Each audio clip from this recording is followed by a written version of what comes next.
It's your girl, Easy Breezy. I'm back with another video, and I'm gonna wait till some people come in the room before I get into this topic.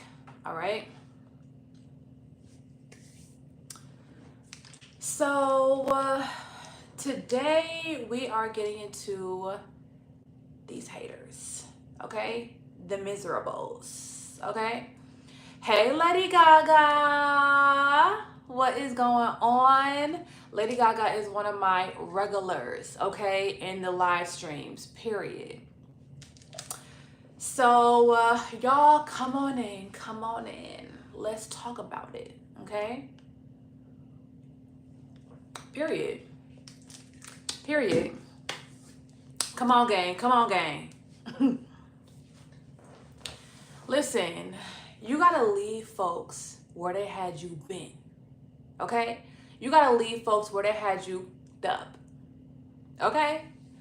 Because if someone disrespects you one time, they will do it again and again and again. Now, I was talking to someone the other day, right? And it really did open my eyes because in my mind, I view this person as, you know, just someone I respect. I see this person in a high regard, and I just would have never expected to hear this, right? Jane Mastermind, this girl is so fine. Thank you, thank you, thank you, thank you. I appreciate you. Breezy, my future. Jay, what's going on? Welcome to the live stream. So I was talking to this person, and once again, this is a person that I see in a high regard and someone that I feel like, generally has integrity. And even these people, Velvet! What's up, Velvet? What's going on, y'all? Okay, so so this person I see in a high regard, right? And I would have never expected to hear this from this particular person, right? So basically, they were telling me how they were in a relationship, and hey, Montel, yes, we're gonna get into some things today, okay? Because I got some shit to talk about, okay? So I was talking to this person or whatever, and they said something that threw me off. So basically, they were in a relationship, and they were explaining how they feel like once he let his girlfriend's mom move in their house, their relationship started to go downhill, right? So I'm thinking, like, what do you mean? Like, why? And he ended up telling me that he believes that the mother was convincing his girlfriend that he wasn't treating her well, right? And the girlfriend started to, defend herself and fight back a little bit.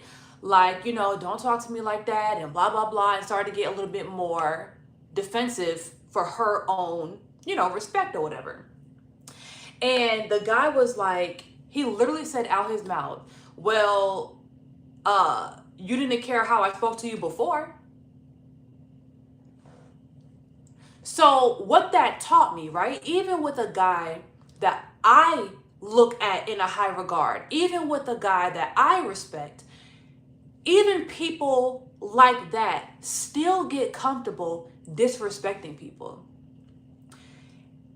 Anyone can get comfortable disrespecting someone, even if it's someone that they love, right? So what that taught me was, wow, just because I felt like this person was a good person and an honorable person does not mean that even this person can still treat the girl that they love disrespectfully. So it really reminded me that people literally, quite literally, only get away with what you allow. People can only get away with what you allow, right? Now, if someone disrespects you one time and you didn't see it coming, okay, that's that's another story. You know, you still have a choice if you want to interact with this person again or not. But if this person disrespects you one time and you continue to be this person's friend and continue to, or be in this relationship or whatever the case may be, they're probably going to do it again.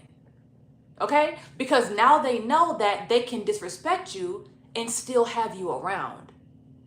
So it showed me that no one is too good. No one is too good. Do not look at anyone in a too high of a regard where you think that they treat everyone with respect and they don't take advantage of any situations ever, because people will still take advantage, right? So the topic today is leave people where they had you up.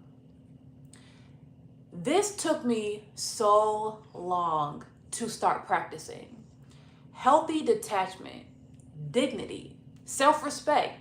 It took me so long to start practicing this because as a young girl, and this may be, you know, maybe me being an Aquarius or having Saturn in my first house in Aquarius as well. So, you know, Saturn tends to slow down certain lessons or certain like realizations in life. And that just happens to be like in the house, or, you know, I don't know if y'all really into astrology like that, but anyway. But basically I was saying how it took me a long time to really have confidence in myself and be comfortable without a group of people, or be comfortable with someone not liking me, right? So back in the day, like if someone said something rude to me, like the easy jabs that people used to throw at me when I was younger was I was too skinny, I was dark skinned, and I was weird, right?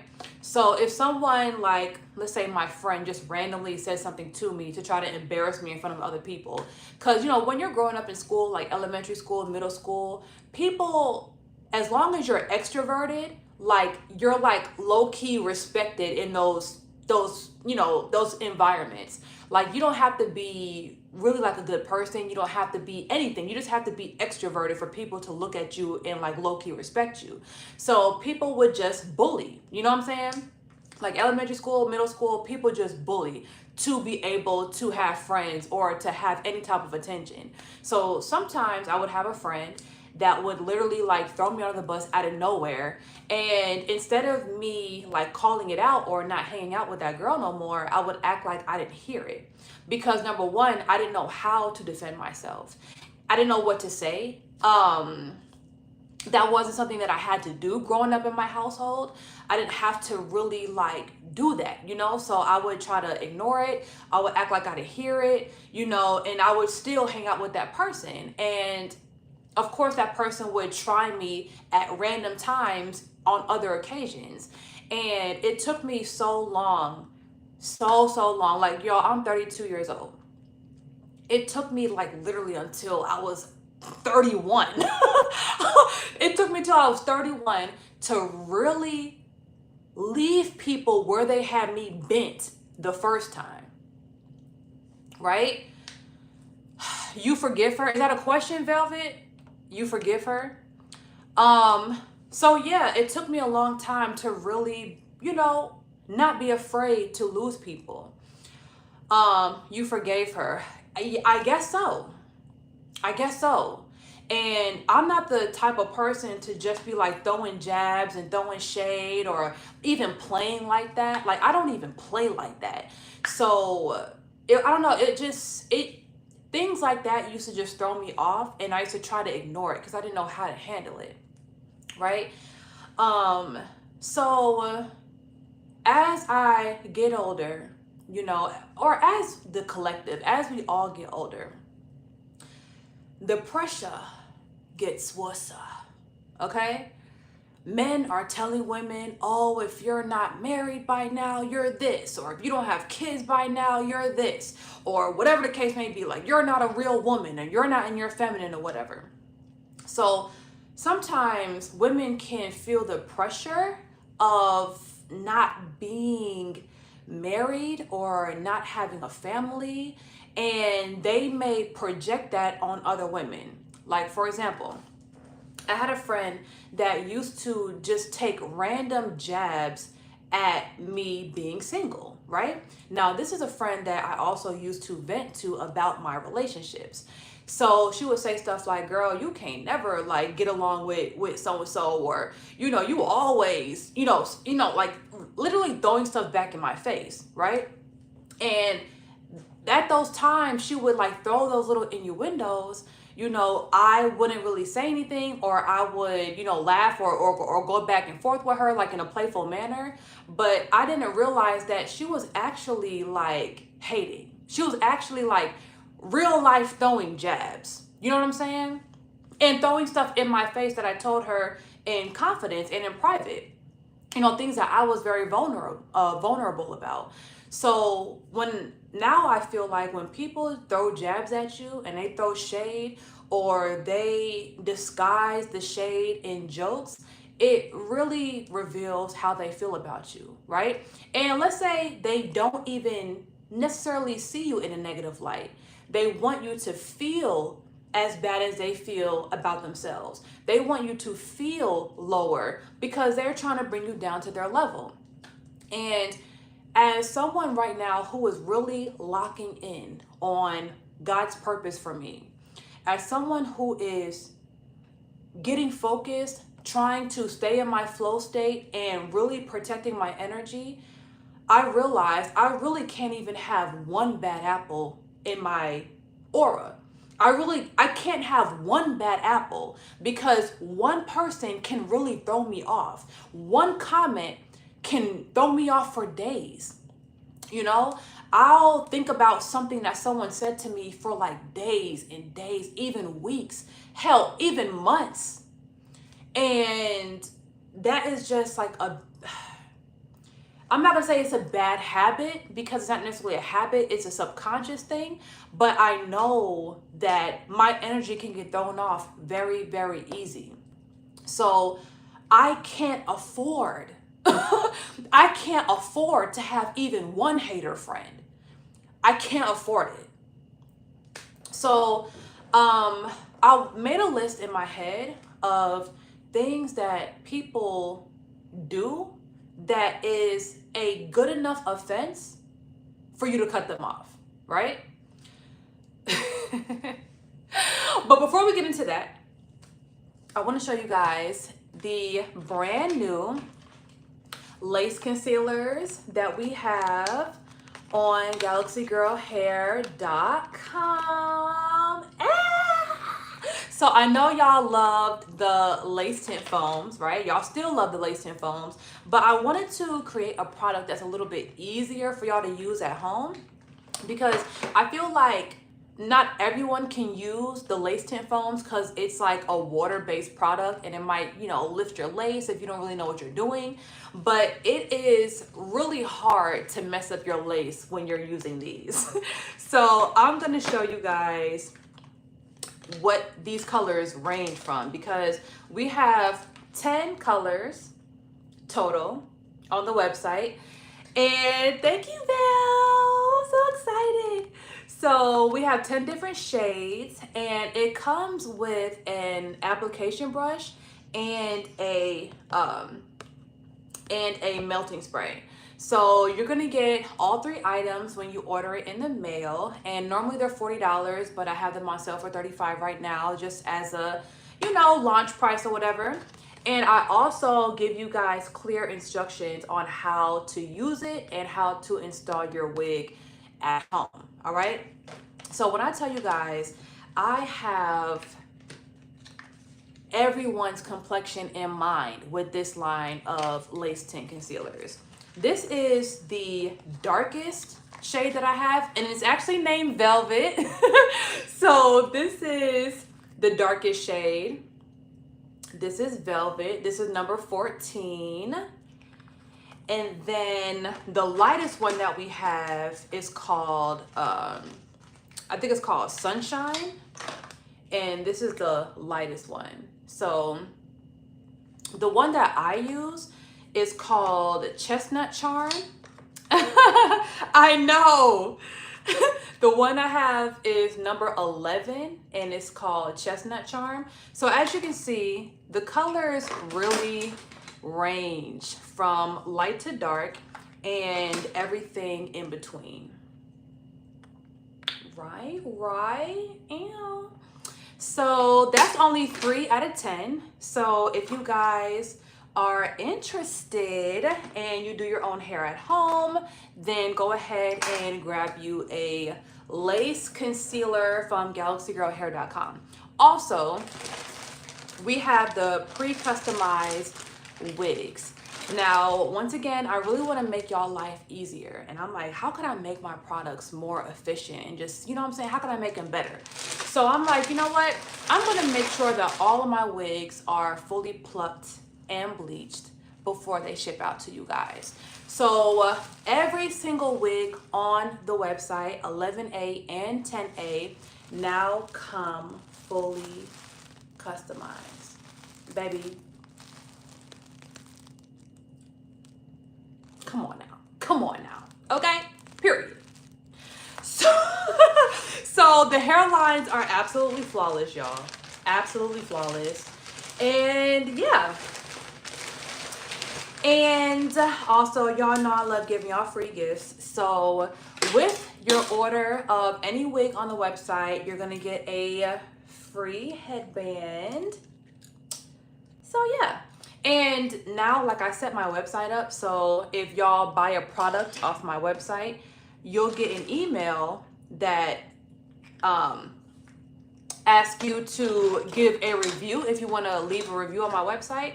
And I appreciate y'all's reviews so much. I think I only have a few on my website so far, but if you do leave a review on my website after buying one of my products, then thank you so much. I appreciate you. Okay, so let's get back to this topic. And you know, I'm speaking to girls that are like me, right? I'm speaking to girls who are that tend to be a little bit introverted, or that started off in life maybe introverted, girls who are overgiving, girls that tend to put other people's needs before their own just to keep the harmony in a group dynamic or a relationship dynamic. Girls that are really struggling to stay in their solitude and trust their path, and trust that if they continue to pour into themselves and love on themselves and stay alone until you attract what you deserve. You know, I'm talking to girls like this, right? I've been there. I've been the girl that has been in relationships that was not pouring into me, not good for me, but because this person checked off maybe 2, you know, out of 5 things that I really require, but since he had 2, I'm like, you know, maybe I'll work with it. You know, I ended up doing a disservice to myself, and I ended up taking more sacrifices than the guy, and I ended up, you know, basically like giving more of myself just to keep the relationship afloat. And the moment I ended up backing out or copping out, you know, the whole relationship went to shits, you know. And even though it's a hurtful process when you are going back into solitude after being in a relationship, you know, you got to break those thought patterns, you got to break those physical patterns, and sometimes it can be very hurtful and literally like physically painful, you know, when you're trying to break patterns, especially mental patterns. Waking up next to someone every single day, eating with someone every single day, talking to someone every single day. But when those situations are more detrimental than they are helpful, then you have to step away. Now, one thing that I look out for now is over criticism. And I'm gonna speak on a few things. But one thing that I do not take lightly nowadays is over criticism. I am not the type of person to criticize my friends, over criticize their decisions or whatever. Like if I really feel like this person is just an effed up person, I'm probably not going to be your friend, right? But if this person asks me about my opinion on a situation, I'm going to give my opinion, you know? But I'm not going to give my unwarranted criticism to someone just because. CJ, thank you. We are back to story time. Yes. We're talking about leaving people where they had you bent. Okay. So, over criticizing is a huge red flag to me because I don't criticize you. Why do you feel comfortable enough to over criticize me? Right? So, for example, one thing that I can't even believe I let slide is when I was in a relationship one time with this abusive guy, I was talking to him about girls that I had to, stop communication with, girls that I had to fall out with because I felt disrespected or I felt like they were taking advantage of me or using me and not reciprocating or whatever the case may be, right? And, I'm telling my partner, this is my partner. We live together, we're intimate with each other. I cook this man meals. I clean up after him. I buy him clothes to try to level him up, make him less bummy. I support his career. I literally support everything he does, right? And the least he can do is just be there for me emotionally and encourage me and, do regular shit, So I'm telling him about one of my friends that I had to cut off basically because she just kept on trying me. Like she just kept on throwing little shade online and making posts that were clearly about me, but weren't tagging me and stuff. And after I told him this, now mind you, I've told him about a few friends that I had to cut off because during this period of my life, I was just going through a lot of different changes, right? I was choosing to become closer to people that I wasn't really close to before, but that I realized were actually better people for me and better friends for me. And during that time, I was also letting go of friends that I've had for years, but I ended up realizing that they're really not good for me, right? So, in the midst of me going through this transition in my life and a lot of things changing, this guy tells me, damn, you can't get along with no women.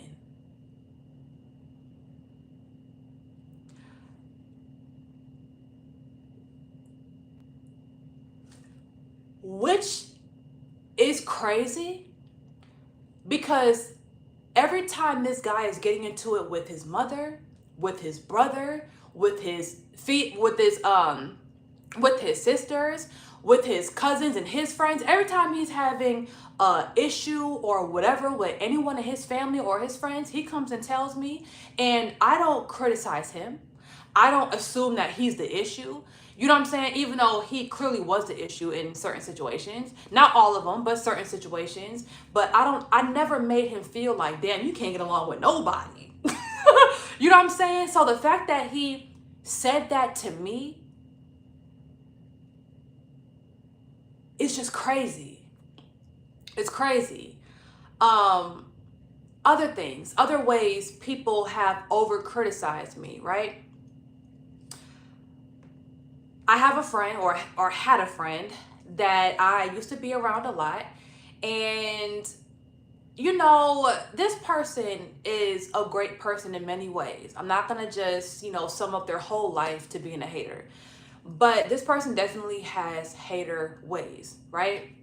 So, that I can't even deny.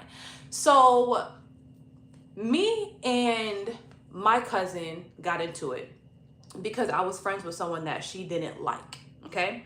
Not because I stole from her, not because I was hating on her, not because I didn't support her, because I was friends with someone that she didn't like, okay? So this cousin basically tried to press me about it, tried to tell me that I wasn't loyal and all this stuff, right? And even though I wasn't going to cut this friend off because she was consistently getting her hair done, I'm not going to cut off a client because is you paying my bills? No, you not. So I tried to reason with her. Like, I tried to text her the next day, like, I understand where you're coming from. I didn't mean to bring her up because I didn't know you felt this strongly about her. Like, I really tried to patch it up the next day, right? But she was so angry with me that she did not accept that, and she just kept on throwing jabs, kept on throwing jabs. So I'm just like, you know what? I'm not finna talk to this girl. Even after that, I would reach out to her. I would invite her to my birthday party, invite her to here, just say, do you want to do this with me or whatever, just to like let her know it's really not that deep to me, Reach out to her 3 times, like within like a 6-month span. The last time I reached out to her, I asked her, do you want to do a song with me? And she was like, no, bruh. Like, she texted me back, no, bruh. And I was like, you still mad? Are you still mad over that thing? And she was like, I don't F with you, blah, blah, blah, going on another rant. I'm like, wow, that's crazy. So I'm like, well, I guess my cousin really don't F with me no more. So I'm just like, well, while we're here, I'm gonna just go ahead and pick up my things from her and be done with her, right? So basically, I paid her to create like a set of lock extensions for me, but I wasn't able to install them because at the time I had locks. So I paid for them and I left them in her possession. Now, mind you, me and this cousin live within 5 minutes of each other. So I just didn't think that it would be like an issue, me leaving the locks at her house. Maybe it was. If I'm wrong, let me know. Let a bitch know. I left the locks at her house, never told me it was an issue. I just told her that when I'm ready to come get them installed, I'm just gonna come to your house. So my friend comes to my shop to pick up some hair, and she's going to my cousin's house to get it installed. And I tell this particular friend, hey, when you go over there, can you pick up my locks? That's all I said. That's all I said, okay? When you go over there, can you pick up my locks? She said, okay. Apparently, my friend and my cousin already had a conversation because she already knew about the situation. She was already up on game. So she ends up saying, man, she was like, y'all crazy. She was like, you're petty for that. And I'm like, petty? I was like, whoa. I was like, petty for what? I'm just asking you to pick up my hair. Like, I'm not asking you to do nothing but that, She's like, you're petty for that. And I'm like, petty for just wanting something that I paid for? I didn't know I didn't know that I had to be on good terms with someone to just receive a product that I paid for. You know what I'm saying? And I'm like, I didn't really like get into it with her like that in that moment because I didn't know, how much she knew or whatever. I just thought that she was giving like a very surface level opinion, really thinking that I'm petty. So I'm just like, whatever. I understand that she don't really know what's going on. She ends up going to my cousin's house. She gets her hair done, whatever. Then my cousin ends up texting me like, oh, you're not getting your hair back. Even so-and-so said you tripping and you're not getting that money back, blah, blah, blah. And I don't have your locks. So my cousin ended up throwing my locks away or selling them or installing them or whatever she did with them. She discarded them because she was mad at me for being friends with someone that she didn't like. Okay?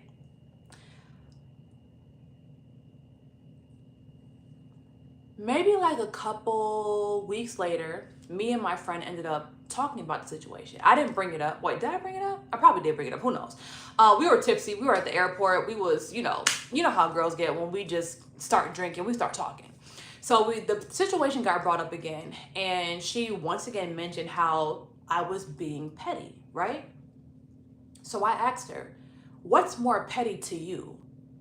Me asking you to get something that belonged to me that I already paid for, because I don't want to interact with my cousin at that point. She already hated me. You know what I'm saying? What's more petty? Me wanting something that I paid for, or my cousin literally selling or using something that I paid for and taunting me by telling me you're not getting your shit back? Which one is more petty? right? So in that moment, I realized that my friend was putting me on a pedestal. She was holding me to an unrealistic standard. Like I was supposed to be some type of like, oh, you know, I have everything in the world, so I'm just gonna let her have it. No, I'm not gonna let you have it. If the product is over $150, you're not gonna just have it. You're not. You know what I'm saying? Maybe if it was $25, yeah, you could have it. You know what I'm saying? $50, yeah, you could have it. Maybe even a little bit under 100, yeah, you could have it. But the fact that I was criticized for not just letting her have something that was over like $175, I'm the petty one. That let me know that, okay, so you're not actually interested in what's right and what's wrong. You're not actually interested in holding the person that's clearly wrong in the situation accountable. You just want to over criticize me. You just want to over criticize me. Now, let me know, guys. Let me know in the comments what you think about the situation, because one thing about me, I love constructive criticism, and I'm not too, you know what I'm saying? I'm not too up my own booty hole to not see my faults. So if you feel like I actually was being petty, maybe subconsciously, deep down inside, if I was being petty by asking for my stuff back, let me know.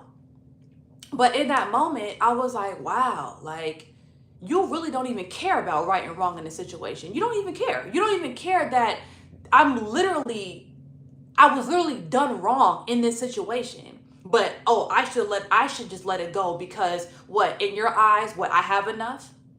I should just let it go because what, in your eyes, I should just give.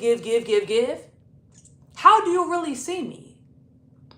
You know what I'm saying? So the over criticism, when people do not care about what's right and what's wrong, they just care about over criticizing you because you should have did this, because you're in some type of position they feel like you're in.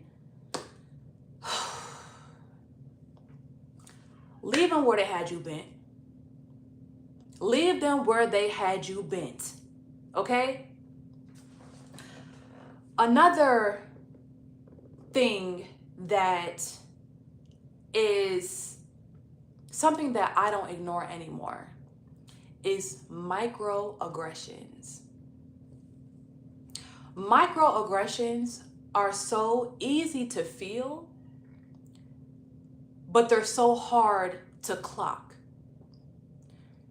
because they're literally this small, right?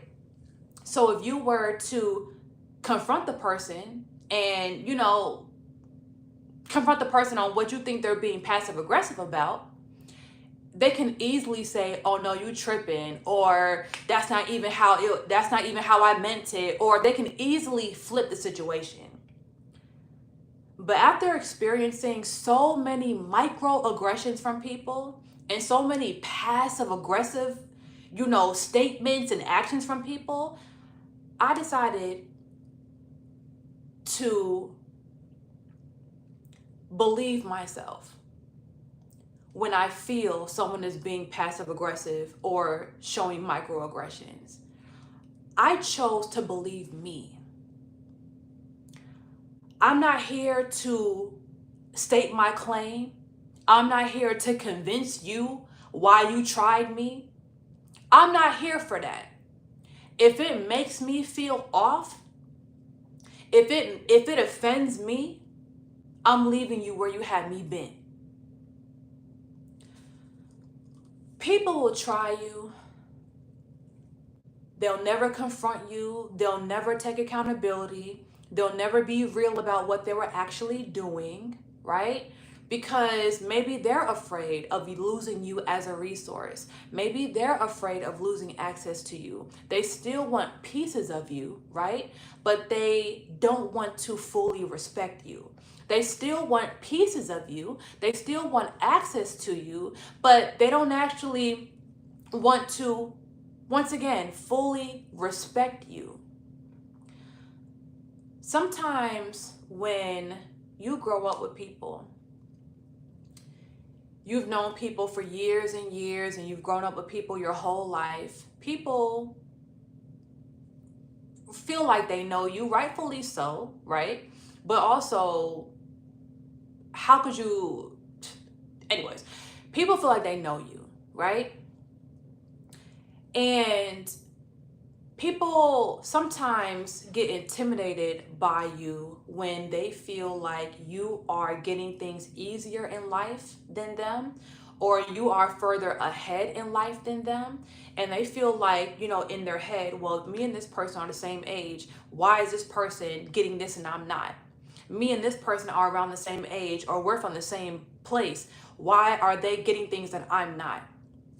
Oh, me and this person been cool for a long time. I've known this person for so long. You know, what are they doing that I'm not? And instead of looking at you as someone to admire and possibly take notes from, they just choose envy, right? They choose envy. So it becomes hard for people to be around you without projecting. And that's when the little innuendos come out. That's when the slight shade comes out. That's when the, you know, the little passive aggressive jokes come out. That's when this stuff comes out, right? And once again, it happens so subtly, and the microaggressions are literally micro-sized to the point where you don't even know whether to address it or not. But I'm here to let you know that if you are dealing with someone who makes you feel off multiple times, who's made you side-eye them multiple times, and you can't really pinpoint it, the only thing you know is really how you feel, I'm telling you to trust yourself. Choose your feelings. Trust yourself and choose your own feelings. Because people know what they're doing. Simple as that. People know what they're doing. All right? So I'm going to read some of these comments real quick. Okay, so Dick Tracy said, yes, I'm telling you. People even family criticize me, but I don't say ish about them. Why do they always need to scream my mistakes, whisper my success? Let's make it make sense. Okay?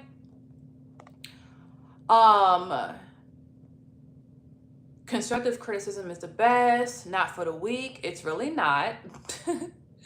Okay, so CJ Kid said, 51 said, envy and entitlement is scary when it grows. It comes from people you love close, like family members. It really is. It really is. Because those are the people that are obviously closest to you spiritually and physically, right? They have access to you. So the fact that these people even have the capacity to hate on you, even have the capacity to envy you or be jealous of you, you know, it is, not only is it absolutely hurtful, but it's hella confusing too. Because you don't know whether to let them slide because they're a family member, show them endless grace because they're a family member. You just don't even know what to do, right?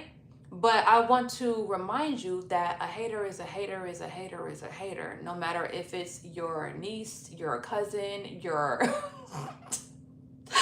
your brother, your sister, your grandma, your friend, a person online, a hater is a hater is a hater. Okay? A hater is objectively someone that projects negatively on other people. That's a hater. You know what I'm saying? A hater can come in any form. So I understand how, you know, when you have someone that's very close to you, and even a partner, you know, these situations can really, really be confusing.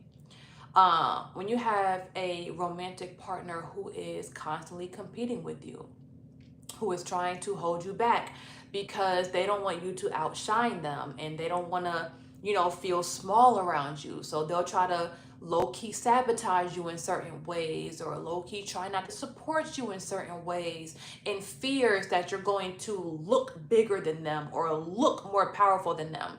And they don't want to feel small because they're so concerned about what other people think, right? That they're willing to literally sabotage people on their own team so they don't look but like they're beneath you, or look like they're less successful than you. So yeah, it can be very confusing. It can be very hurtful. But this video is about honoring how you feel, honoring your instincts, right? Your instincts, the way you feel, that is that Holy Spirit. That is your higher self. That is the word of God, right? Your instincts, how you feel, that first thought, that is that spirit, right? That is the communication with God. Your instinct, that's what it is. And if you don't listen to that, you don't trust yourself, that means that you're automatically moving away from what aligns with you. Because if it makes you feel bad, if it makes you feel uncomfortable, but you continue to lean into that, you're automatically unaligned. Automatically. All right? So CJ Kid said, how do you navigate that once you find out it comes from that close of a place? I'm sure it's easier to brush off when that stuff comes from outside people, but when it comes from your family,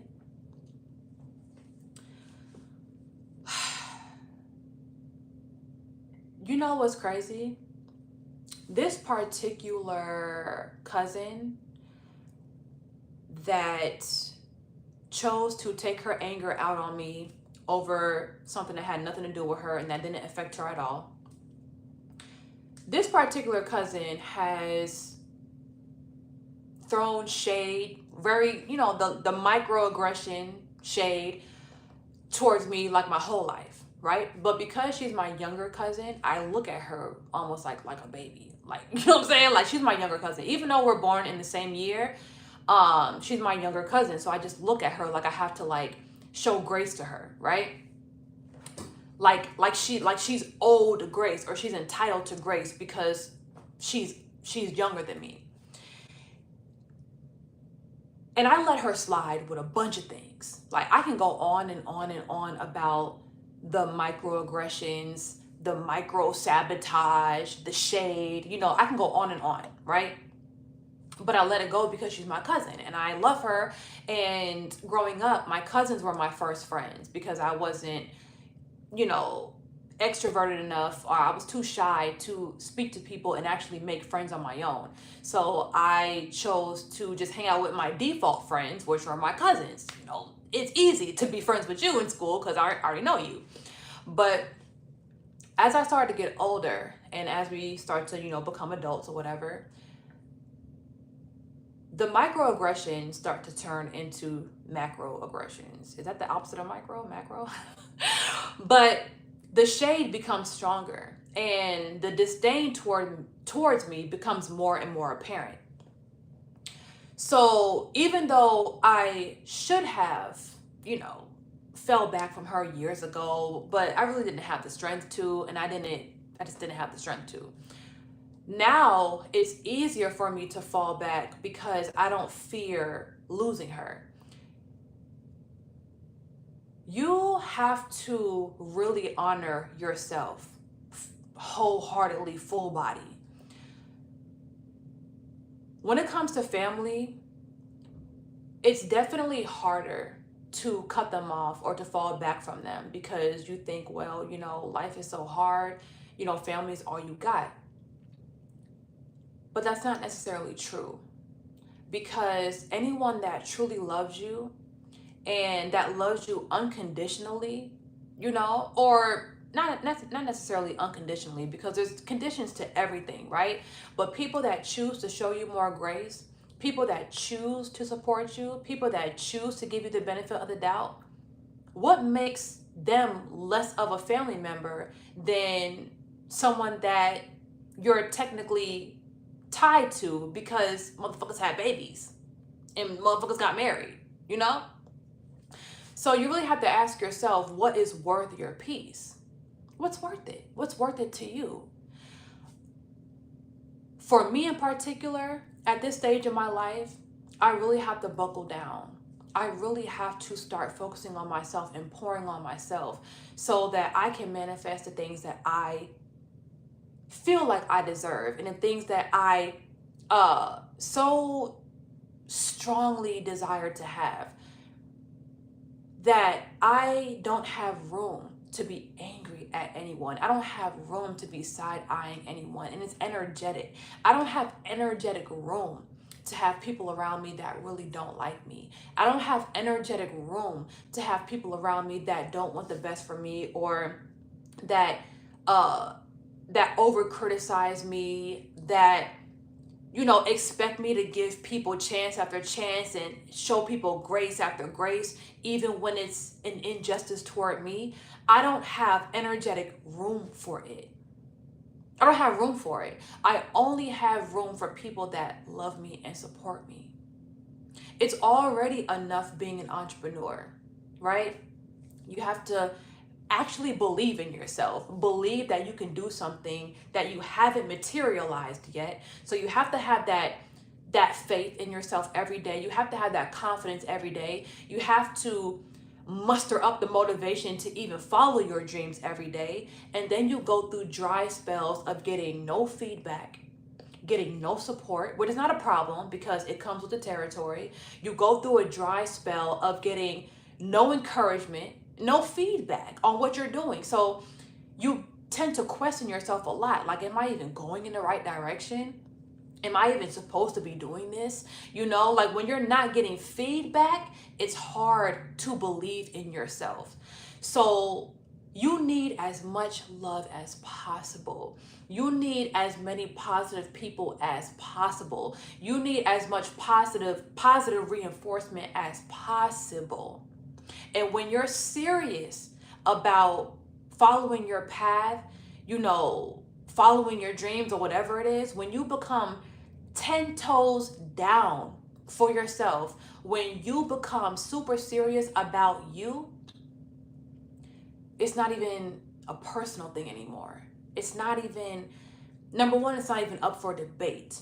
Number two, it's not even personal, right? I have to fall back from you because you are unhealthy for me. You may be healthy for someone else. You may be healthy to your partner or our other cousins or whatever. Other people in the family may love you, but for some reason, I trigger you, and I get the bad end of the stick when it comes to you, and I don't know why. I'm tired of trying to understand it. I'm tired of trying to understand it in my mind and make excuses for it and reasons for it and trying to make an explanation for it. And I'm tired.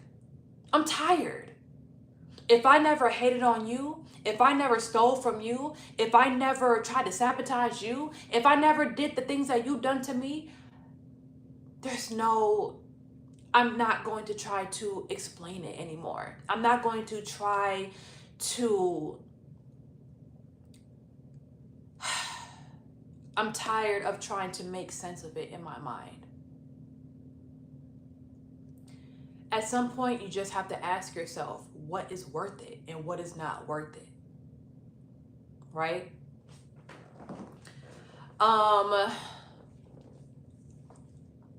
Something happened, right, in one of my friendships recently that really made me go, wow, like life is really crazy. But one of my homeboys, right, that I've known my entire life,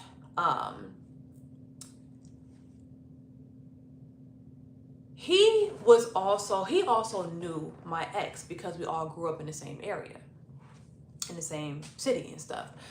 So when me and my ex broke up, he kind of came in and was encouragement for me, like telling me, you know, you shouldn't have been with that guy anyway. I couldn't believe you know, was online posting yourself with him.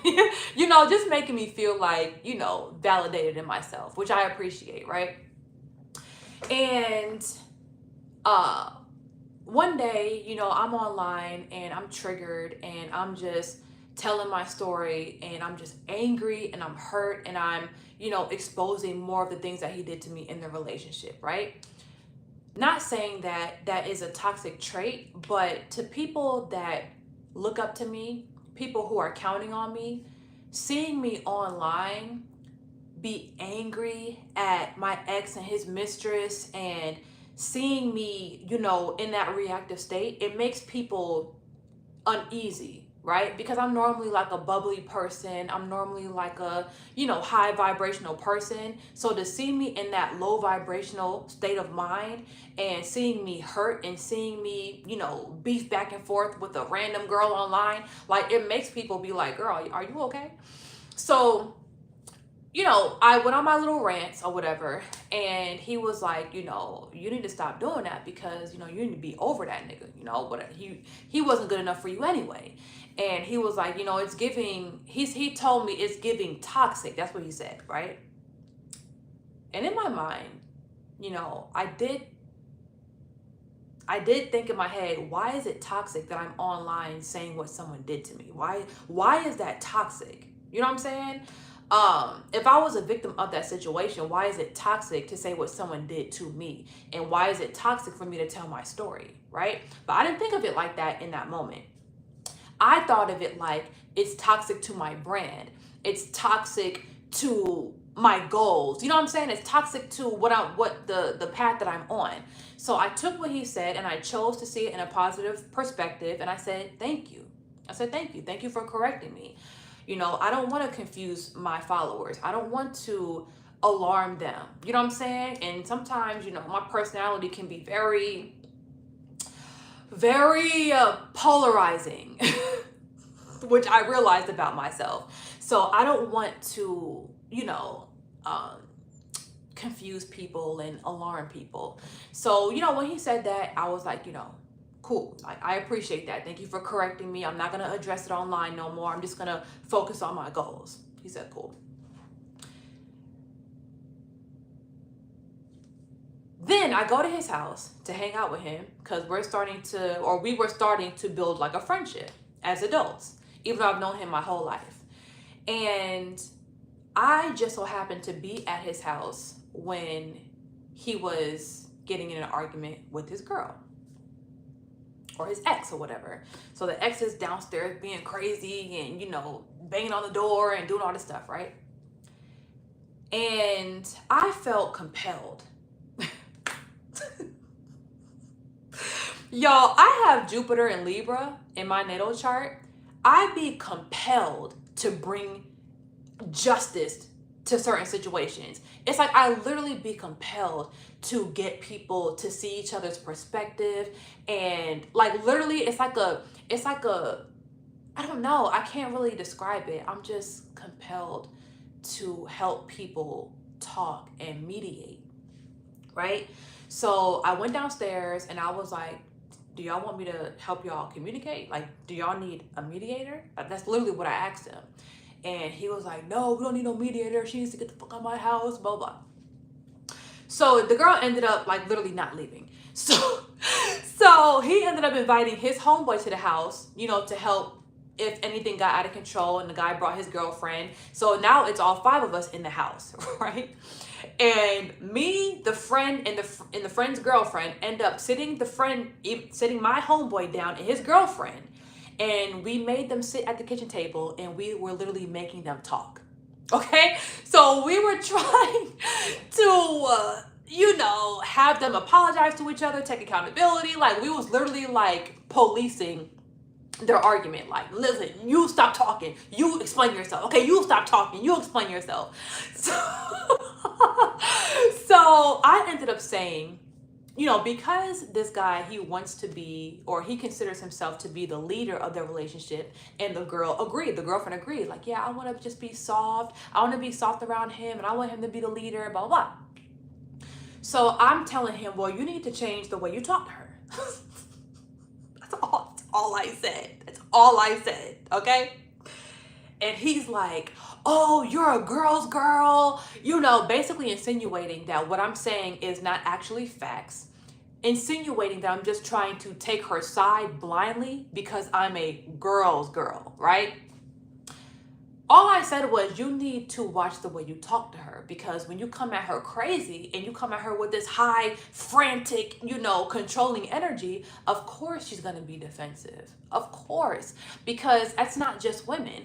If you come at anyone with an attitude, they're going to be defensive. So I told him, you know, as, you know, the leader or the man in the situation, you should be conscious of how you speak to her. That's all I said. Now I'm a girl's girl. Now it used in a derogatory term, right? Now I'm a girl's girl. Now, you know, whatever. I don't have his best interest at heart, or I'm taking her side, right? So I'm just like, okay, like clearly he's been soaking up the red pill Kool-Aid, right? So I'm like, that's the last thing I'm gonna say to this nigga. You know what I'm saying? So by the end of the night, you know, we was literally trying to help them communicate for like, I think it was like 6 hours. We were in their house. You know, when people are like on the verge of breaking up and they cannot stop arguing, they literally cannot stop arguing. That's how it was. So we was trying to help them for like 6 hours. Didn't work. The girl left the house. Anyways, so like the next week or maybe like 2 weeks later, I ended up going to his house randomly again, just to, you know, smoke or whatever. So I go over his house and I bought some food with me, ate the food, ended up getting the itis, and I fell asleep on his couch. Woke up, again. Oh my damn, this nigga still didn't work this shit out. Y'all are either supposed to be broken up by now or working it out. Why are y'all still arguing for weeks? So I woke up to her at the house again, right? And I'm just like, oh my God, this girl is here again. And I'm like, I wonder if she's gonna be mad that I'm here. You know what I'm saying? Because you know how girlfriends can be like, maybe like she suspects that I'm trying to talk to him or whatever. I don't know what could happen. I don't know what she was thinking. So I'm low-key scared at this point. Now, mind you, this girl is short. She's like 5 foot. She's like a little petite thing, you know what I'm saying? But I'm still scared because what if she has a gun? Like, what if she thinks that I'm trying to like, you know, be a homewrecker? Like, girl, I don't know what she's thinking. So I'm in the house like, oh my God, you know what I'm saying? I don't know what to do. And he's like, you know, leave the house, just leave or whatever. And I'm looking at him like, and go through that door? The door that she's at banging on right now? No, sir. Like, take me through the back door or something. Like, take me out another door. Cause no, sir. He's like, leave right now. You're making it worse. Leave. And I'm thinking in my head, first of all, nigga, I ain't making nothing worse, okay? I'm just here trying to survive, okay? So long story short, he ends up opening the door and I end up, you know, hello. I end up walking out and she's like, you know, so-and-so told me that you said that I was a narcissist and da-da-da-da-da. And I'm like, ma'am, no, first of all, I did not say that. Second of all, I'm sorry that y'all are going through this. And I'm like slowly backing to my car, right? I'm over here, I'm looking at her, I'm looking at him. He's yelling at me, go to your car. And she's looking at me trying to like defend herself to me so I can validate her feelings or something. And she's like, he abused me and you know, you called me a narcissist and I'm not the narcissist and he's a narcissist. I'm like, dog, I did not sign up for this shit, dog. So I'm over here like literally like, I understand, I'm sorry, I have to go. And I guess the boyfriend is so afraid of me hearing her side of the story because he don't want me to like view him in a certain light that he starts to get enraged, right?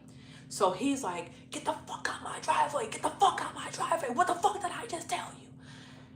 Mind you, this friend of mine has never spoken to me like this ever. The way he was looking at me and the way he was yelling and cursing at me, I didn't even think that I could even get emotional from something like this, because it's like, you're not my nigga, you're not my dad or whatever. But it's like the fact that he was talking to me like that and we've never had an interaction like that, it just threw me off. Like, you know what I'm saying? It threw me off. And I was so shocked and I was so stunned that when I got in my car, I was driving out the neighborhood and I stopped at the front of the neighborhood and I just had to cry. I was so overwhelmed that I just had to cry, right? And my feelings were hurt. And I looked at my phone and he texted me, I believe X or whatever, my ex, basically saying, I believe you. I mean, I believe him because then he said something like, you know, y'all hoes are the problem, or y'all are the problem or whatever. And I'm thinking in my head, you're trying to weaponize what you think you know about my last relationship, right? Against me. Trying to tell me that because I was merely listening to the girl, I wasn't even saying anything. And I gave you constructive criticism one time when I told you to watch how you speak to her, because I said that one time, right? Now all of a sudden, oh, I'm the problem and I'm a girl's girl, and or whatever the case may be, right? And try to weaponize it and say, oh, I believe your ex because y'all bitches are the problem and blah blah blah.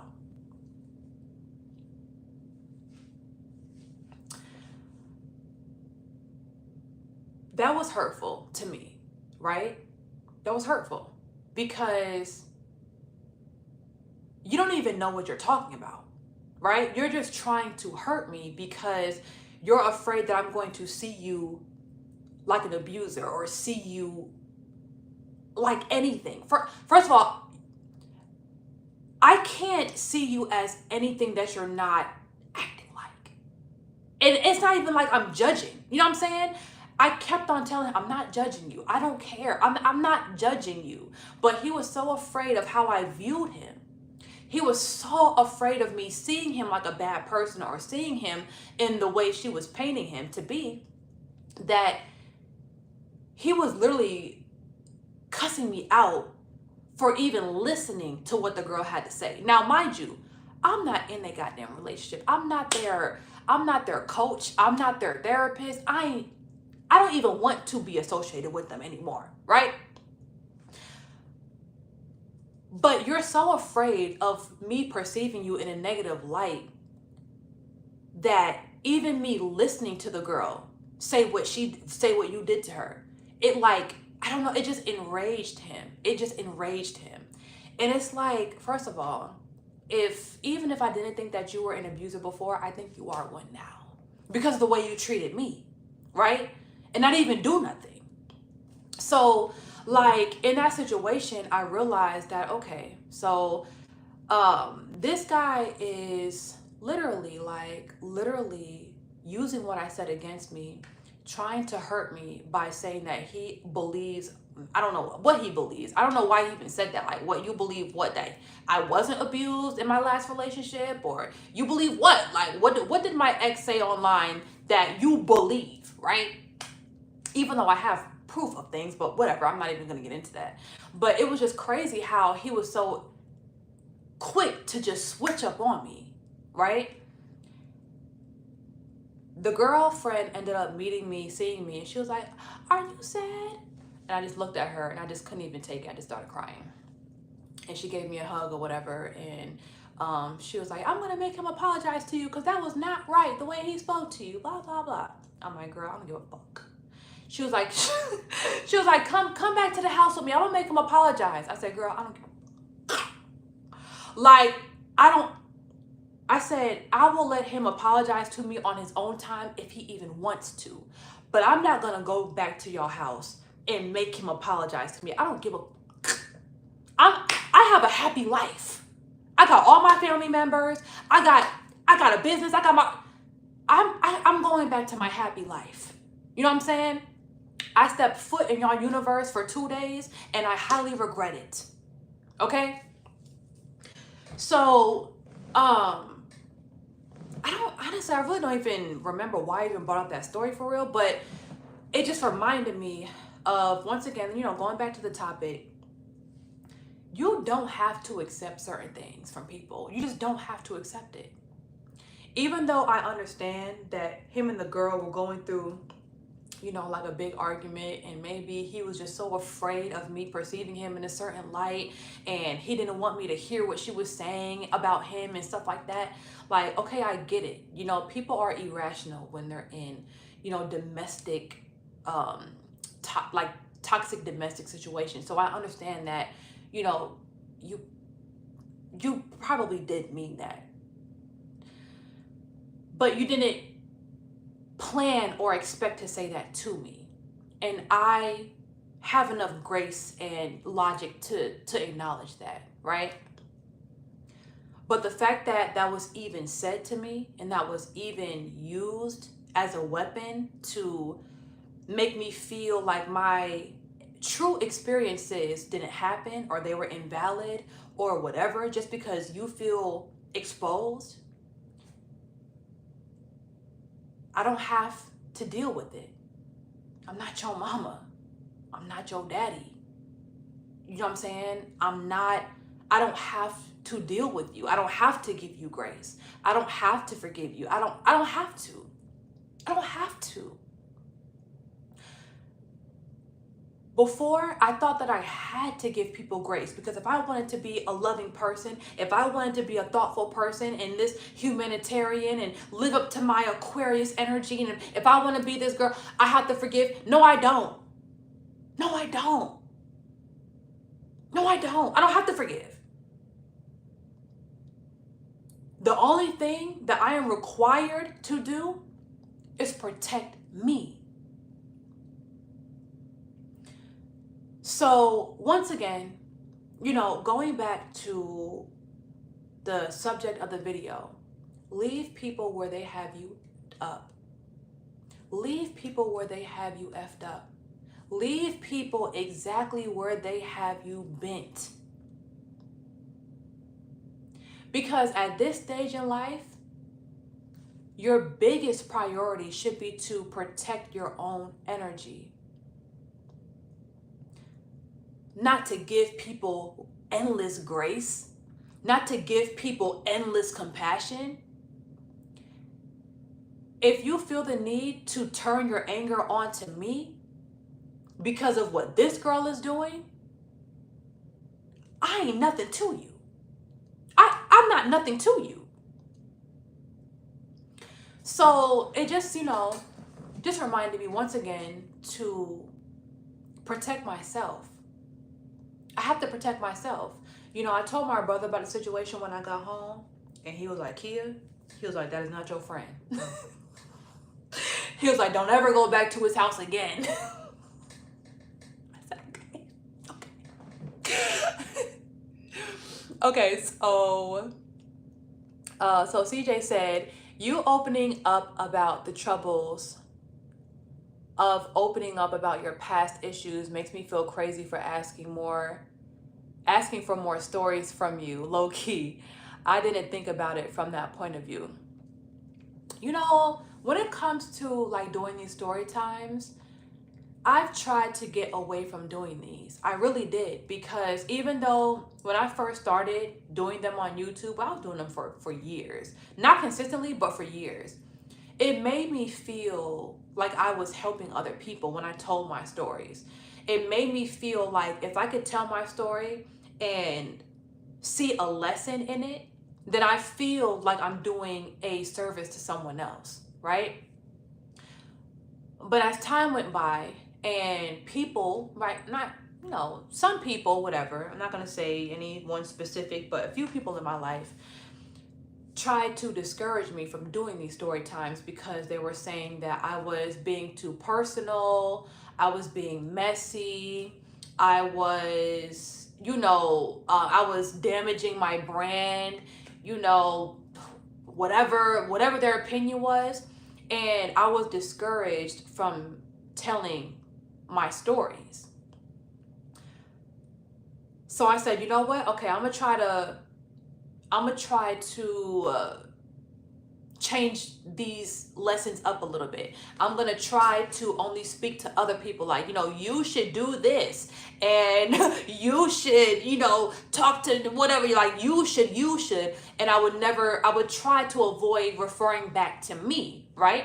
Because I tried to prevent myself from making it personal.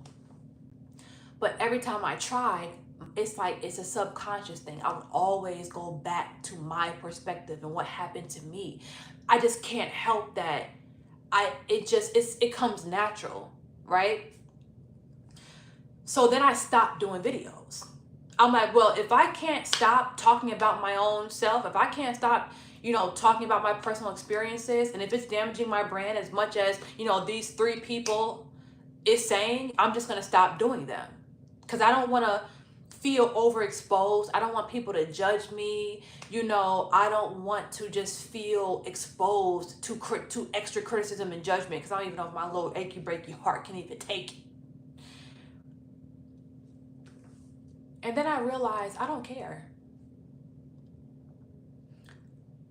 Then I realized every time I even do story times, I end up resonating with at least one person. Even if someone comes in my comments and tries to, paint me as the villain or whatever.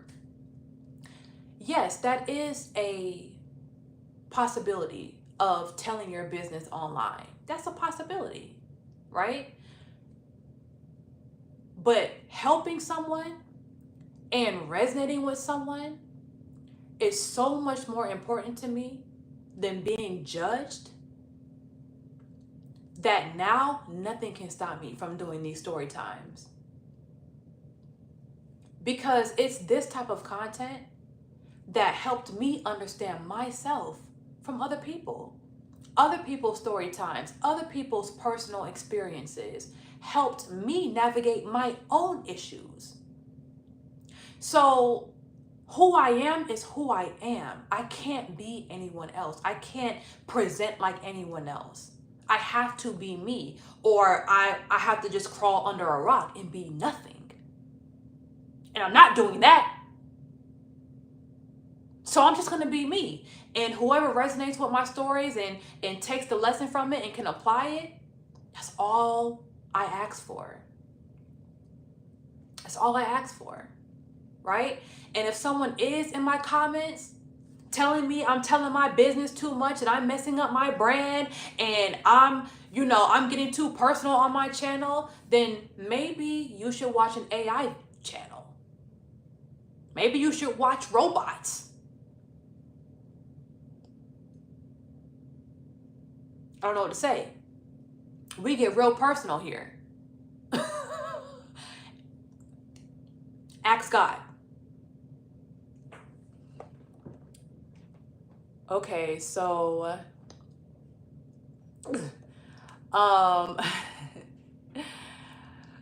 okay, Dick Tracy said, you said I felt compelled. It was funny because you were serious.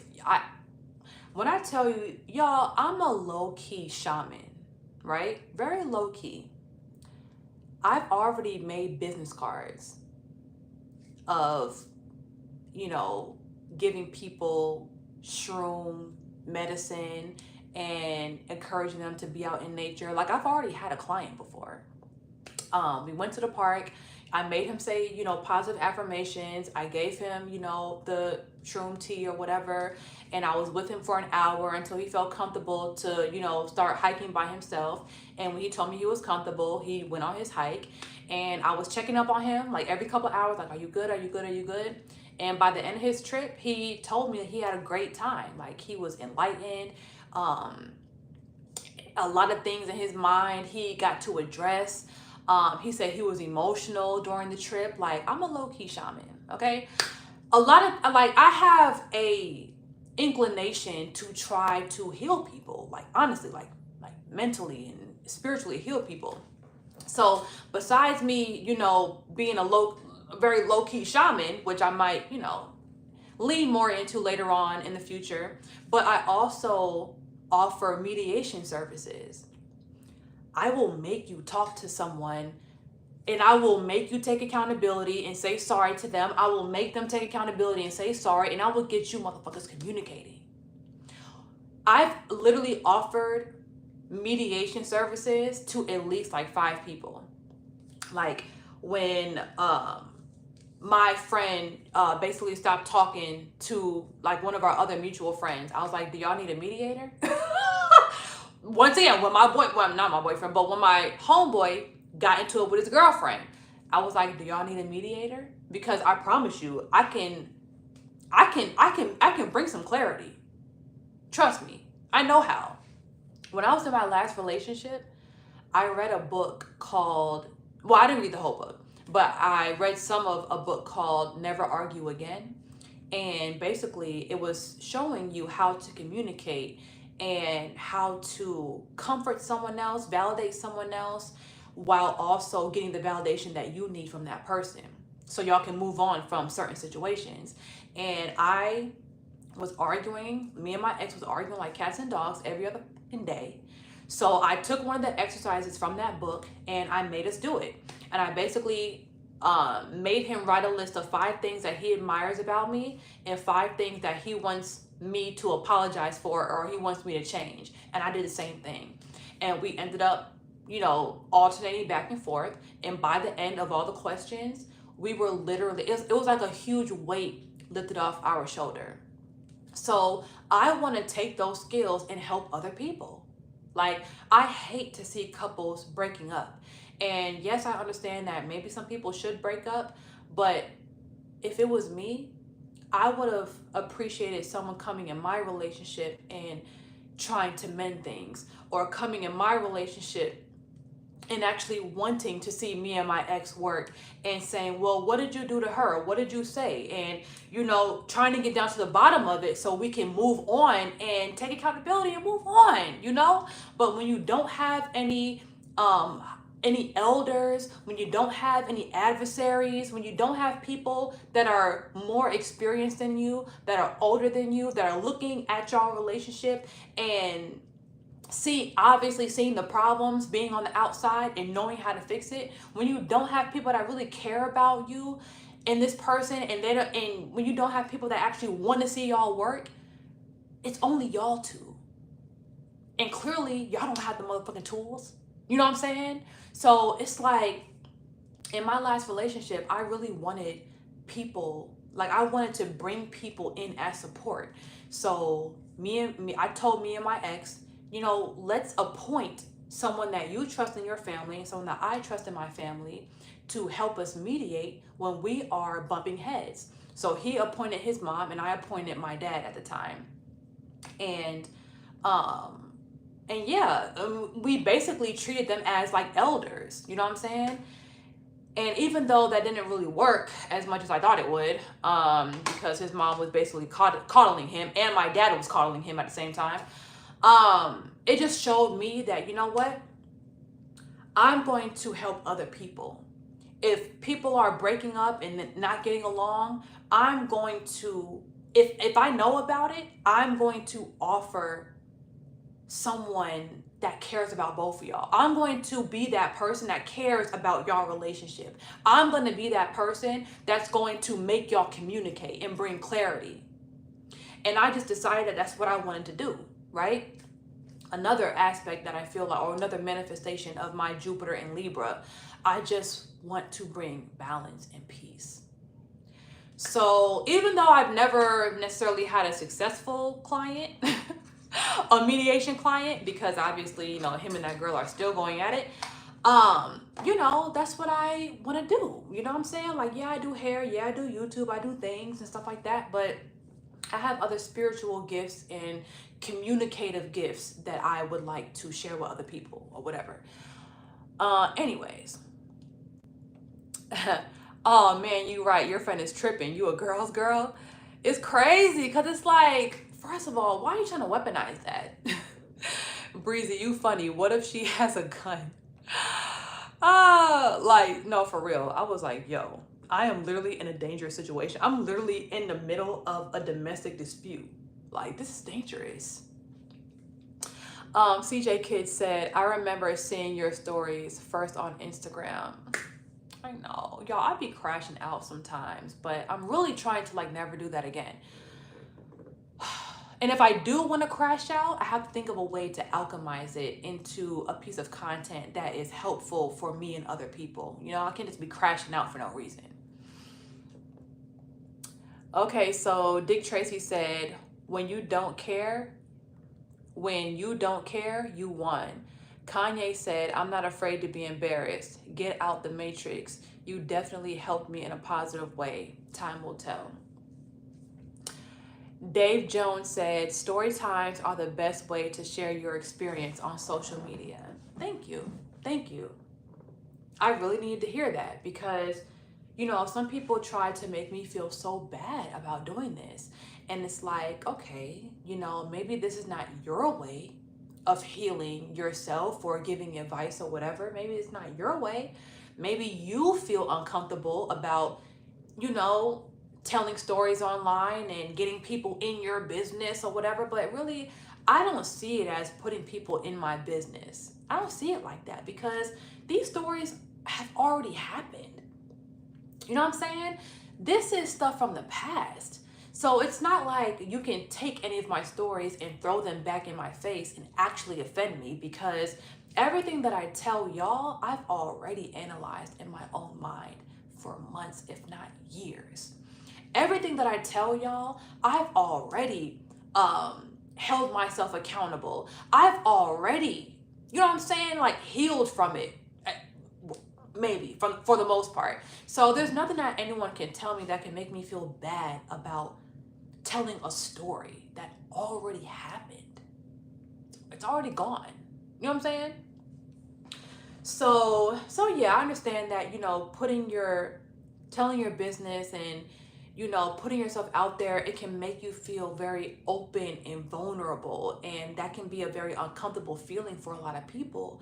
But just because of the way I perceive it, I don't feel that way. I perceive my stories as a building block to becoming more self-aware. I perceive my stories as self-therapy. It's so therapeutic to be able to communicate with you guys like this. You know, I don't see it as me being exposed or me letting people in my business. I don't see it like that. I don't say names on this channel. Y'all have never heard me say a name in my entire life. Y'all don't know who I'm talking about. Y'all can't put a face to the name or a face to the story. You don't know who I'm talking about. You know what I'm saying?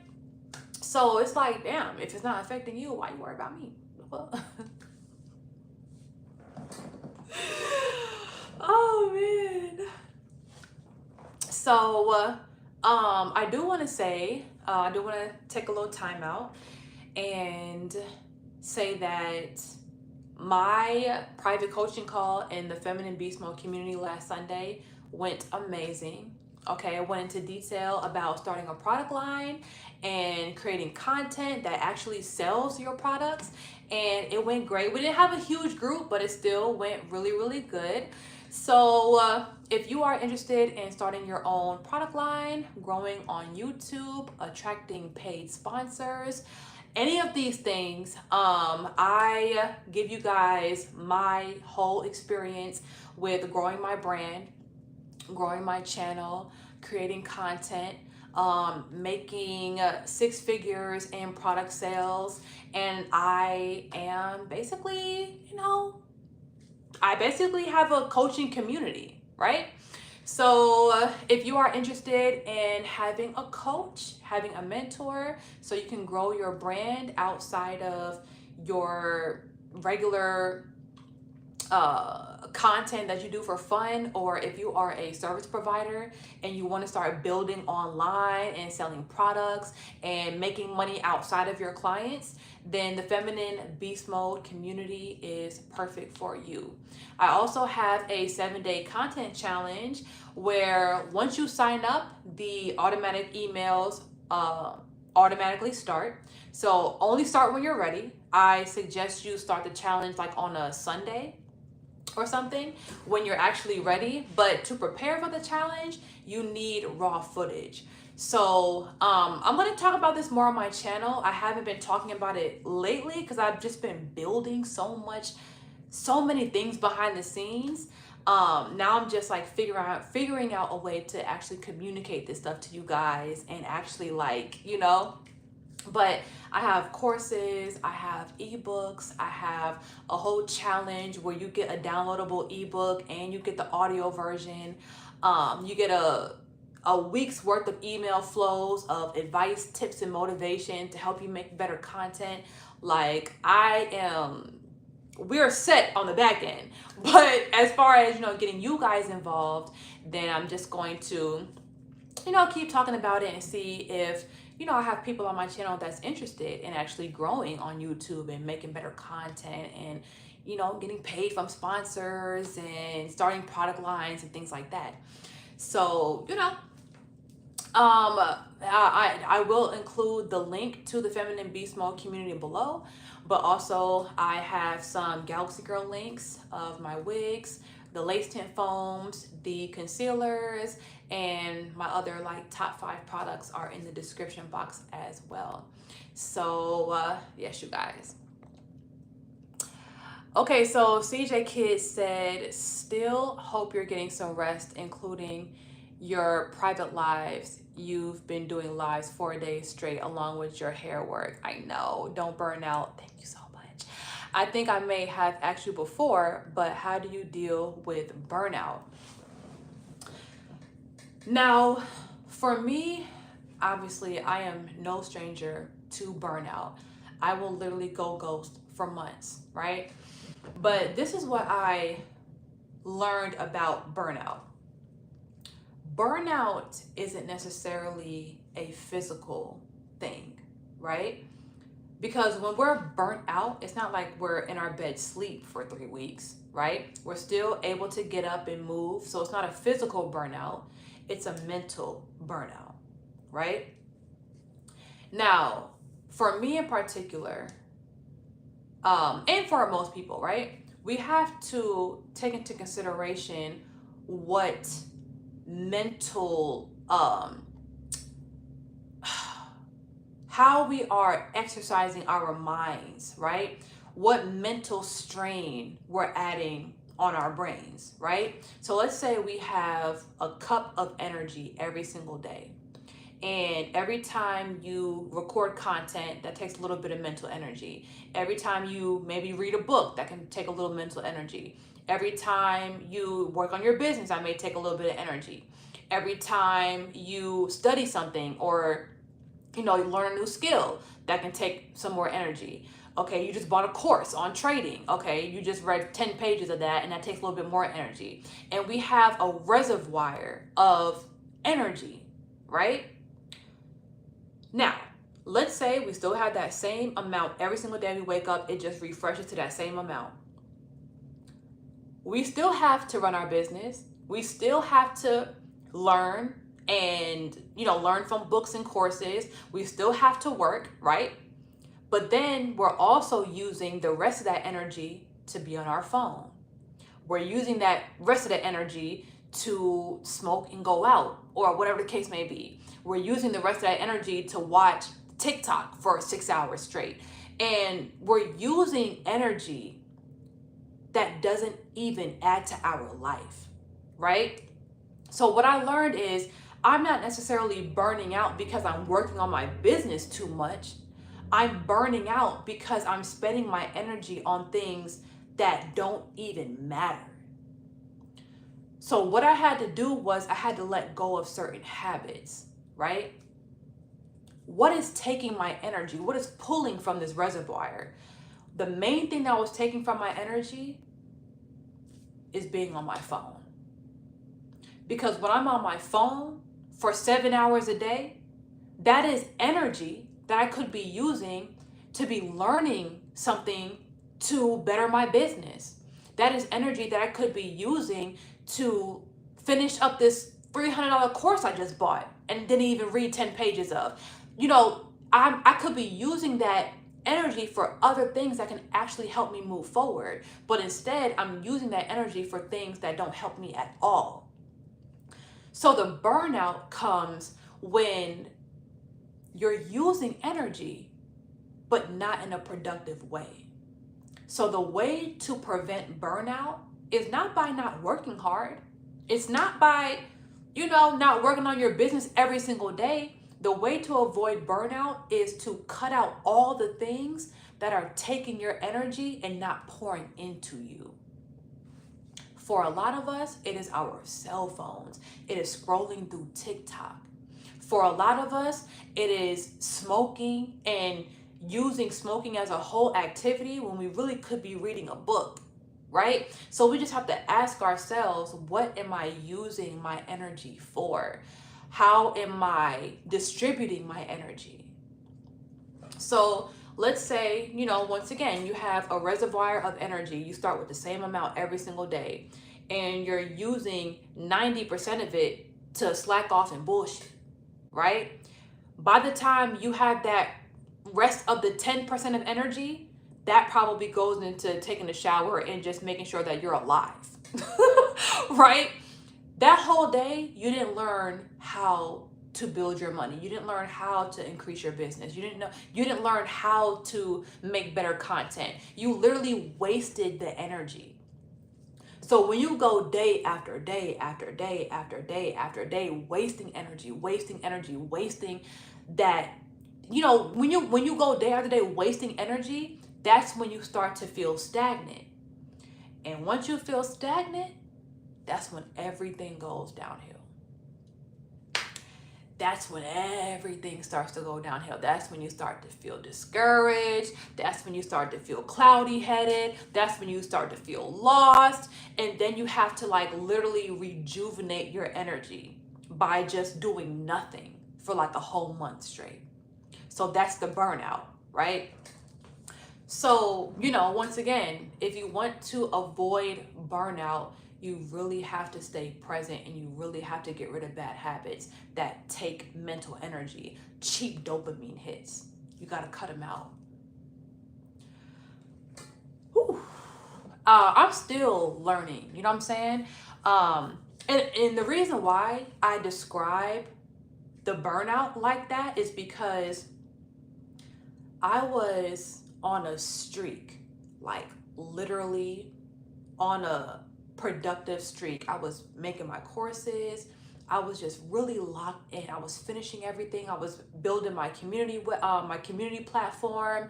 I was, I was learning. I was really doing a lot, right? And I was going hard for 6 months straight. I didn't even know I didn't even know that I had the mental capacity to go that hard for that long, right?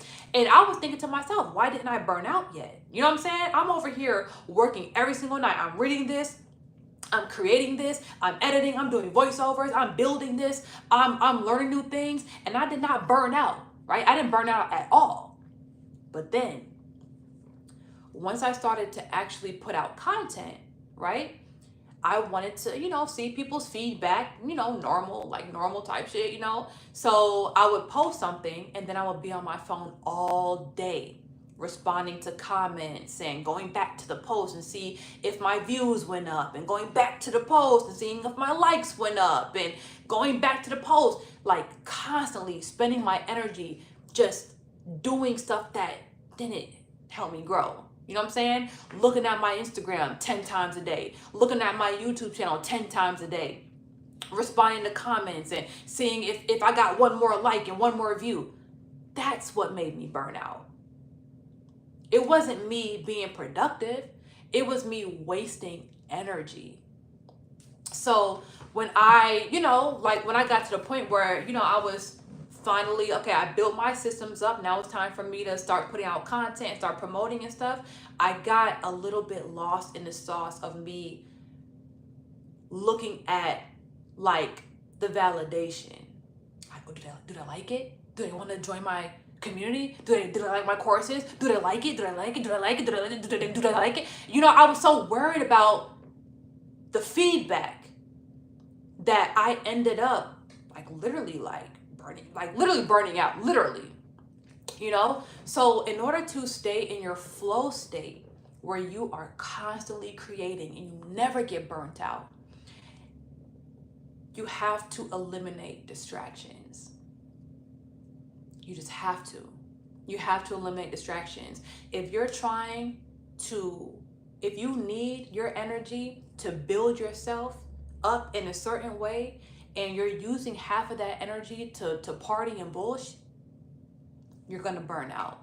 You're taking yourself out that flow state, right? So anything that may distract you, drinking, smoking, video games, TV, a freaking relationship, anything that can take you out the flow state is what causes you to burn out, not you actually doing God's purpose for you. You know what I'm saying? So yeah, the way to avoid burnout is to eliminate distractions and stay in your flow state. Because I didn't have no damn burnout when I was locked in making my courses for 6 months straight. I didn't experience no burnout. You know what I'm saying? I wasn't tired of doing what I was passionate about. I wasn't tired of doing what God wanted me to do. I was never tired. I started to get tired and exhausted and cloudy headed, honestly, when I started back smoking again, and when I started to be on my phone. And as adults, a lot of us are developing ADHD as adults because we are constantly on our phones, and our brain is just reacting to these cheap dopamine hits. And now it's like we can't take our time and do anything anymore. It's like everything has to be an immediate response, an immediate reward, right? When life doesn't really work like that. We have to sit down and build things. It's like a snowball effect. We have to sit down and build things and keep on nurturing it until it gets bigger and more powerful. So, when we're feeding into the clicks and the likes and the cheap dopamine, then, we literally train our mind to not be able to focus. We train our mind to not be able to do one thing for a long period of time. And that's when we experience the burnout. So yeah, get rid of distractions, stay in your flow state as much as you possibly can. And if you do consume content, make sure it's stuff like this, stuff that pours into you, stuff that teaches you, that encourages you. But, certain podcasts and reaction videos and stuff like that, like, you just have to think to yourself, should I really be using this, should I really be taking from my jar of energy today to pour into this, or should I be taking that energy to do something else, Okay, so let me see. Okay, so CJ Kids said, you're absolutely right about it being cell phones. Oh man, there's so much on it that it activates the happy drugs in your body. Yep. Admittedly, after your video, I'll still be on the phone. Yes, same. My sister said something to me that reminded me to get back on track. And she was like, remember Beyonce told Chloe, post, don't scroll. I think Chloe said that online or something like that. She said, post, don't scroll. And I said, you know what? I'm really trying to lock in these next 6 months. And I'm trying to go live at least 5 times a week, right? It sounds like a lot of work, right? It sounds like I'll burn out or something, right? I deleted Instagram off my phone. I deleted TikTok off my phone. I deleted Threads off my phone. And I told myself, I'm going to post for my business, and then I'm going to delete the apps and do what I have to do for the rest of the day. I'm not going to be sitting on my phone waiting for results and waiting for positive comments and waiting for likes and waiting for views. I'm not doing that. I'm posting, I'm getting off my phone so I can regenerate myself for the next day so I can go live again. I'm trying to go live really every day for the rest of the year. And I need energy for that. If I'm wasting my energy on other things, I will never be able to do this. Ever. If I spend all my nights on my phone and I'm up till 5 in the morning like I normally am, because I'm really like a night child for real, I'll never wake up and do my makeup and get on live before my clients come. So it's all about sacrificing. That's how you avoid burnout. You sacrifice everything that you do that wastes your time and your energy. Okay, so like, I'm not tired of doing the artwork because I love it, but I could be doing other things to help my life. Plus it's to see if my peers honestly would like what I did. Now, I definitely understand when you're an artist, you know, I do understand that type of burnout when you're not getting enough, when it's not pouring back into you, right? When you're not making the sales that you want, or it's not, you know, providing you like what you need to keep on producing it and still be enthusiastic about it. That's when you have to start changing up your marketing strategy. Maybe do something you never did before, right? If you're used to, like, let's say you do commission type artwork and you draw whatever, right? For example, let's say you do that type of artwork, but it's not necessarily increasing in value and people aren't necessarily biting it, and it's not pouring into you as much as you know, need it to pour into you for you to feel excited about it. You might have to change up your content. Like, maybe you had the picture and then you're in the video, or you're in the piece, you're in the picture as well, like holding it, or you're in the reel, or you're showing it. Or I follow this artist, he's a painter, and every time he posts a painting, it's like he reveals it. So it's not just him posting the picture of the painting online, he's in the video with his, you know, dressed up his style, whatever, and he just takes it, and I think like a word, he'll have like a text on the video saying something like, you know, for all my new followers, some, or something like, something catchy, right? And then he'll turn the painting around, and just the way he presents the art, I feel like brings value to it. So, you know, if you feel like it's not really translating well, or if you feel like it's not building value enough, you might have to adjust the way you're presenting it to people. You might have to be in the videos. You might have to, you know, add more of yourself, you know, because there's only one of you, you know, like, you are the thing that adds the value to the art. So you might have to be more of you in your content. You might have to do some, you know what I'm saying? Do something strange for a little bit of time. No, but you know what I'm saying? You might have to switch it up a little bit. Okay, so Dick Tracy said, I went down a rabbit hole of fail videos for 2 hours straight. I wasted 2 hours of my life watching fail videos. Literally, that's me with fight videos. It's so sad. Like, same. All I can say is same. But yeah, you guys, so my client is texting me. I don't know exactly what time it is. It might be time for her appointment. So I'm about to get off this live. But once again, you know, I know we got off track, but going back to the subject, leave folks where they had you effed up at, okay? Do not let people come in your life and wreak havoc just because their life is in turmoil. Do not let people project on you and throw your energy off just because their energy is thrown off, okay? If people are jealous of you, envious of you, and they can't help but, you know, say those microaggressions and be passive aggressive, and, you know, their hate for you comes out in tiny ways, as long as you can feel that, that is the only reason you need to fall back from these people. Misery loves company. And I'm going to tell you right now, there are more unhappy people in this world than there are happy. So yes, I understand it can be very exhausting when you're like, damn, I have to cut this person off, that person off. I feel like I'm going to lose everyone. But just understand that that's expected, because there's more unhappy people than happy people.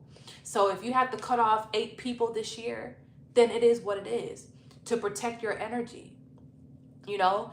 And the more you pour into yourself and you expand your aura and, your light expands, the more you can attract people who are on your frequency. And I can say right now, before I probably had like 15 girlfriends, you know what I'm saying? 15 friends or whatever.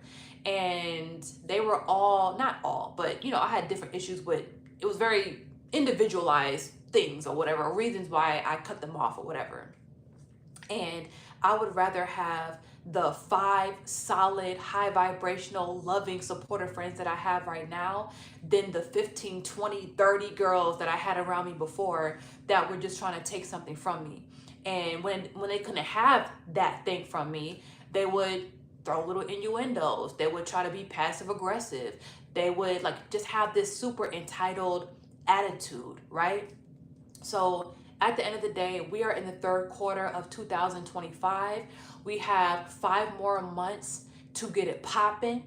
We have 5 more months to lock in, and no one is going to give us our blessings but ourselves. No one is going to hand us the money that we deserve. No one's going to hand us the blessings. No one is going to hand us the evolution. We have to go within ourselves and demand that and do the work. And if people are distracting us, we have to take those people out, because anything that takes me away from my flow state has to go, right? Has to go. So thank you guys so much for watching this live. I will be back probably tomorrow. And if I'm not, then I must be really damn busy, okay? Because I'm really holding myself accountable, and I want to show up, not only for me, but for the people that need to see these lives, the people that need my services. I have to illuminate myself to even